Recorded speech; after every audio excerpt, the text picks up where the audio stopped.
ሰላም ሰላም ሰላም ለእናንተ ይሁን። የእግዚአብሔር ቤተሰቦች ቅዱሳን ወንድሞችና እህቶች በጌታ በኢየሱስ ክርስቶስ ስም ሰላም እላችኋለሁ። የእግዚአብሔር ጸጋና ሰላም፣ ምሕረት፣ ቸርነት በክርስቶስ ኢየሱስ ስም ለዘላለም ይብዛላችሁ። ቅዱስ የእግዚአብሔርን ቃል እናነባለን።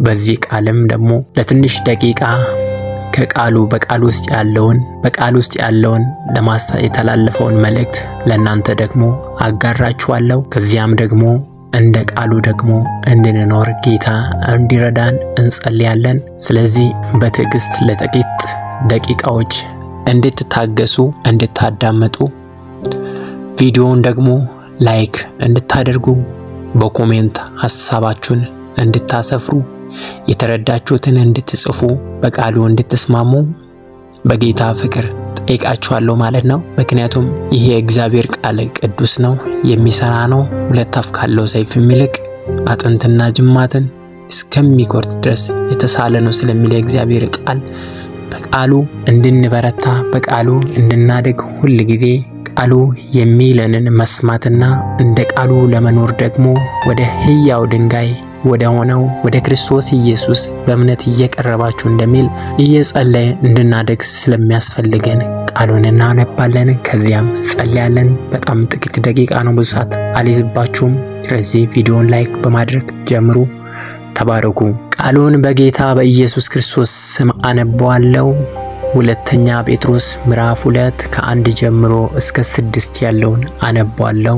ጴጥሮስ መልእክት። እንግዲህ ክፋትን ሁሉ፣ ተንኮልንም ሁሉ፣ ግብዝነትንም፣ ቅንዓትንም፣ ሐሜትንም ሁሉ አስወግዳችሁ ጌታ ቸር መሆኑን ቀምሳችሁ እንደሆነ ለመዳን በእርሱ እንድታድጉ አሁን እንደተወለዱ ሕፃናት ተንኮል የሌለበትን የቃሉን ወተት ተመኙ። በሰው ፊት ወደ ተጣለ በእግዚአብሔር ዘንድ ግን ወደ ተመረጠና ክቡር ወደ ሆነው ወደ ሕያው ድንጋይ ወደ እርሱ የቀረባችሁ እናንተ ደግሞ እንደ ሕያዋን ድንጋይ ሆናችሁ በኢየሱስ ክርስቶስ ለእግዚአብሔር ደስ የሚያሰኘው መንፈሳዊ መስዋዕትን ታቀርቡ ዘንድ ቅዱሳን ካህናት እንድትሆኑ መንፈሳዊ ቤት ለመሆን ተሰሩ። በመጽሐፍ እንዲህ ብሎ ተጽፏልና እነሆ የተመረጠና የከበረን የማዕዘን ራስ በጽዮን አኖራለሁ፣ በእርሱ የሚያምን አያፍርም ይላል። እግዚአብሔር ቅዱስ ነው፣ ቃሉም ቅዱስ ነው። ስለ ቃሉ መስማት ደግሞ ተከታዮቹ ደቀ መዛሙርቱ ከእርሱ ጋር የነበሩቱ ወይም ደግሞ ከሱ መልእክትን ተቀብሎ ያስተላልፉት በመንፈስ ቅዱስ ተመርተው ወደኛ ያስተላልፉት ቃል ሕይወታችንን ያለመልሙታል፣ ሕይወታችንን ያበረቱታል ማለት ነው። እግዚአብሔር አምላካችን ይባረክ። እንግዲህ ክፋት የሌለበትን የቃሉን ወተት ተንኮል የሌለበትን የቃሉን ወተት ተመኙ እንድታድጉ ይላል የእግዚአብሔር ቃል። ቁጥር 2 ላይ ጌታ ቸር መሆኑን ቀምሳችሁ እንደሆነ ለመዳን በእርሱ እንድታድጉ አሁን እንደተወለዱ ሕፃናት ተንኮል የሌለበትን የቃሉን ወተት ተመኙ። የቃሉ ወተት ተንኮል የሌለበት ነው። አሁን እንደተወለዱ ሕፃናት ገና ከመወለዳቸው ከእናታቸው ጡት ወተት ውጪ ሌላ ቢጠጡ ሊስማማቸው አይችልም። ሊታመሙ ይችላሉ፣ ሊያድጉም አይችሉም። ነገር ግን ንጹሕ የሆነ ወይም ደግሞ እንደ እናት ጡት ሆኖ የሚያገለግል ወተት ካልሆነ በስተቀር ከእናታቸው ጡት በስተቀር በትክክል የሚጠቅማቸው ምንም የለም። ምንም እንኳ ብዙ ጊዜ እናቶች በወሊድ ምክንያት ሲሞቱ የተለያየ አማራጭ ወተቶች ይቀርባሉ። ነገር ግን ተንኮል የሌለበት የቃሉ ወተት ተብሎ የተጻፈው ትክክለኛ ከእናት የሚገኝ ወተት ነው ለሕፃኑ ሊጠቅመው የሚችለው። በዚህ ስፍራም ደግሞ ጌታ ቸር መሆኑን ቀምሳችሁ እንደሆነ ለመዳን በእርሱ እንድታድጉ ተንኮል የሌለበትን የቃሉን ወተት ተመኙ ይላል። ስለዚህ ተንኮል የሌለበት የቃሉ ወተት ነው። ቃሉ ነው ወተት ተብሎ የተጻፈ። ቃሉ በመጀመሪያ እንድናድግ የእግዚአብሔር ቃል ያስፈልገናል። በመጀመሪያ በሕይወታችን ላይ ለውጥን እንድናሳይ የእግዚአብሔር ቃል ያስፈልገናል። የእግዚአብሔር ቃል ሳይኖር ማደግ አንችልም። ጀስት እዚህ ጋር አሁን የተወለደ ሕፃን የሚያስፈልገው በመጀመሪያ ዳቦ አይደለም፣ ጠንካራ ምግብ አይደለም፣ አጥንት አይደለም፣ ስጋ አይደለም፣ ወይ ደግሞ ቆሎ አይደለም። የሚያስፈልገው አሁን የተወለደ ሕፃን የሚያስፈልገው የእናት ወተት ነው። የሚስማማው የእናቱ ወተት ነው። ስለዚህ እኛም ደግሞ በክርስቶስ ኢየሱስ ስናምን ዳግም ስንወለድ መጀመሪያ የሚያስፈልገን ምንድነው? ቃሉ ነው። የቃሉ ወተት ነው። ያም ደግሞ በሕይወታችን እንድናድግ ይረዳናል ማለት ነው። በሕይወታችን በነበርንበት በአሮጌው ሕይወታችን የነበሩ ነገሮችም ሁሉ ሊራገፉ የሚችሉት የቃሉን ወተት ስንጠጣና የቃሉን ወተት ስናዳምጥ በሕይወታችን ላይም ደግሞ እንድናድግ የሚረዳን እሱ ነው ማለት ነው። በአሮጌው ሕይወታችን የነበሩ ከላይ የተጠቀሱ ግብዝነት፣ ቅናት፣ ሐሜትን ሁሉ አስወግዳችሁ፣ ተንኮልን ሁሉ አስወግዳችሁ ይላል። እነዚህን ሁሉ እንድናስወግድ የእግዚአብሔር የቃሉ ወተት ያስፈልገናል። በቃሉ እንድናድግ ደግሞ ወደ ክርስቶስ ኢየሱስ በእምነት መቅረብ አለብን። ሕያው ወደ ሆነው ድንጋይ ነገር ግን በማያምኑት ወደ ተጣለው ወደ ተናቀው ነገር ግን ሕያው የሆነው ድንጋይ ኢየሱስ ክርስቶስ ነው። በሰው ዘንድ የተጣለ በእግዚአብሔር ዘንድ ግን የተመረጠ ክቡር ወደ ሆነው ወደ ሕያው ድንጋይ ወደ እርሱ እየቀረባችሁ እየጸለያችሁ ለማለት ነው። ወደ ክርስቶስ ኢየሱስ የምንቀርበው በምንድን ነው? በቃሉ ነው። ቃሉን እያወቅን ቃሉን በሕይወታችን ውስጥ ዘርተን ቃሉን በልባችን ውስጥ ሰውረን ሸሽገን፣ ስለዚህ ወደ ክርስቶስ ኢየሱስ በእምነት እንቀርባለን። ከዚያም መንፈሳዊ ቤቶች እንሆናለን። ከዚያም ቅዱሳን ካህናት እንሆናለን። እናንተ ደግሞ ሕያዋን ድንጋዮች ሆናችሁ በእርሱ በኢየሱስ ክርስቶስ ለእግዚአብሔር ደስ የሚያሰኝ መንፈሳዊ መስዋዕትን ታቀርቡ ዘንድ ቅዱሳን ካህናት እንድትሆኑ መንፈሳዊ ቤት ለመሆን ተሰሩ።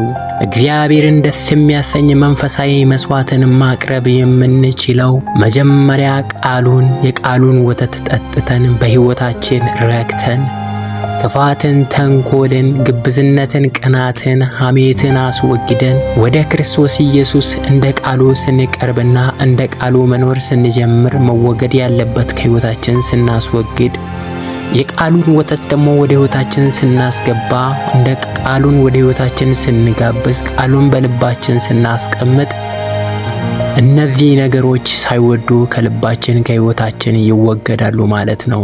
ግብዝነት፣ ቅናት፣ ሐሜት፣ ተንኮል። ስለዚህ ከዚህ በኋላ ለእግዚአብሔር ቅዱስ የሆነ መስዋዕትን ማቅረብ እንችላለን። የተቀደሰ መስዋዕትን፣ ንጹሕ የሆነ መስዋዕትን ቅዱሳን ካህናት ሆነን ለእግዚአብሔር ማቅረብ እንችላለን ማለት ነው። ስለዚህ እግዚአብሔር አምላካችን ደግሞ እንደ ቃሉ ስንመላለስ ቃሉን ደግሞ በሕይወታችን እየተገበርን ስንኖር ቅዱሳን ካህናት ሆነን ለእግዚአብሔር ደግሞ የተቀደሰ መስዋዕትን እናቀርባለን። ቅዱስ ያልሆነ ካህን በብሉይ ኪዳን በንጽህና የማይመላለስ የማይገባውን የማያደርግ የሚገባውን ደግሞ ማድረግ የማይፈልግ ካህን መስዋዕትን ቤተ መቅደስ ቀርቦ ማቅረብ አይችልም። በአዲስ ኪዳንም ለእግዚአብሔር የተቀደሰ መስዋዕታችን የሚሆነው እግዚአብሔርን፣ ቃሉን፣ ተንኮል የሌለበትን የቃሉን ወተት በሕይወታችን ላይ መቀበል ነው። እንደ ቃሉ መኖር ነው። በእምነት ወደፊቱ መቅረብ ነው። ሕያው ወደ ሆነው ድንጋይ ወደ ኢየሱስ ክርስቶስ በመቅረብ ልክ እንደ ቅዱስ ካህን ለእግዚአብሔር መስዋዕትን ማቅረብ እንችላለን። መስዋዕታችን ተቀባይነት የሚኖረው ደግሞ ቃሉ በልባችን ሲኖር ነው። እነዚህ ከላይ የተጠቀሱ ተንኮልን፣ ግብዝነትን፣ ቅናትን፣ ሐሜትን ሁሉ ስናስወግድ ነው።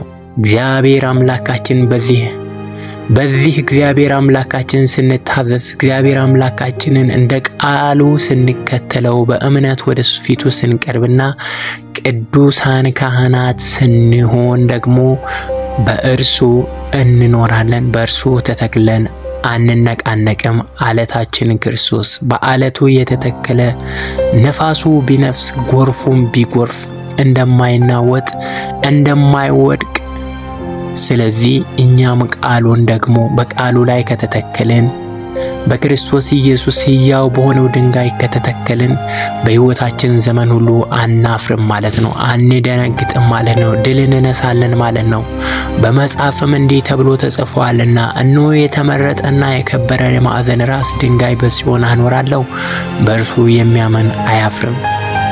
ስለዚህ ሕያው በሆነው በክርስቶስ ኢየሱስ እንድንተከል ቃሉ ያስፈልገናል። በእምነት ወደፊቱ መቅረብ ያስፈልገናል። የተቀደሰ መስዋዕት የሆነውን ሕይወታችንን፣ ኑሯችንን፣ መግባት መውጣታችንን ልናቀርብ ያስፈልገናል። በዚህ ከጸናንና በእግዚአብሔር ፊት እንደሚገባ መኖር ስንጀምር በሕይወታችን ዘመን አናፍርም። በሕይወታችን ዘመን ወደ ኋላ አንቀርም። በሕይወታችን ዘመን ውድቀትን ቢመጣ ውርደት ቢመጣ ምንም ቢመጣ እኛን ግን አያገኘንም። ሁል ጊዜ በአምላካችን በቃሉ ተተክለናልና ድል እንነሳለን ማለት ነው። እግዚአብሔር አምላካችን እየተባረከ ይሁን። ቅዱስ አምላካችን ሆይ እናመሰግንሃለን። አንተ ቅዱስ ነህ። አንተ ሕያው አለት ነህ። አንተን ቃልህን ጠጥተን ቃልህን በልተን ቃልህን በልባችን ይዘን መቼም አንወድቅም። እንደ ቃልህ ፍሬ እንድናፈራለን። እንደ ቃልህ 30፣ 60፣ 100 እንድናፈራ እግዚአብሔር አምላኬ ሆይ ስለምትረዳን እናመሰግናለን። በለም መሬት እንደወደቀው ዘር እግዚአብሔር እኛም ልባችን ሕይወታችን ላይ የተዘራው ቃል ጌታ ሆይ ፍሬ እንድናፈራ ስለሚረዳን ስለሚያቆመን እግዚአብሔር ሆይ እናመሰግንሃለን።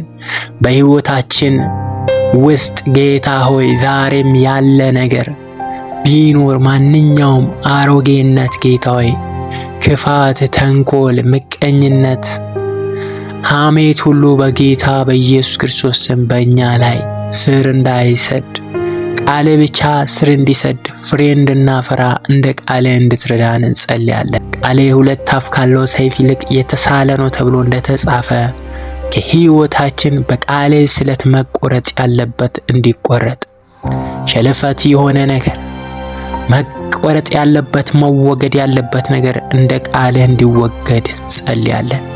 ተንኮል የሌለበትን ቃልህን ሁል ጊዜ እንድንጠማ እንድንራብ ደግሞ በእምነት ደግሞ ወደ ሕያው ድንጋይ ወደ ክርስቶስ እንድንቀርብ ጸጋ መንፈስ ቅዱስ እንዲበዛልን እንድንበረታ እግዚአብሔር ሆይ እንለምናሃለን።